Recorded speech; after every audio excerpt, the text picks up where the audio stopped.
انسان کی نحوست کا تعلق اس کے اپنے عمل سے ہے، جبکہ عموماً وہ یہ سمجھتا ہے کہ نحوست کہیں باہر سے آتی ہے، چنانچہ وہ کبھی کسی انسان کو، کبھی کسی جانور کو، کبھی کسی عدد کو اور کبھی کسی مہینے کو منحوس قرار دینے لگتا ہے۔ عربی میں نحوست کے لیے لفظ طیرہ استعمال ہوتا ہے جو طیرن سے ہے، جس کے معنی ہے پرندہ۔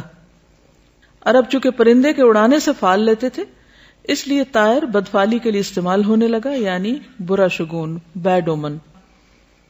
اسلام میں کوئی دن، جگہ یا انسان منحوس نہیں، بلکہ دراصل وہ انسان کا اپنا طرز عمل، رویہ، اخلاق اور طریقہ ہوتا ہے جو اس کے لیے مختلف آزمائشوں کا سبب بن جاتا ہے۔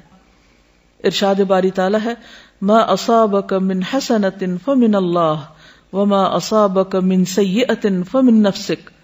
کوئی بھلائی جو تمہیں پہنچے تو وہ اللہ کی طرف سے ہے، اور کوئی برائی جو تمہیں پہنچے وہ تمہارے اپنے نفس کی طرف سے ہے۔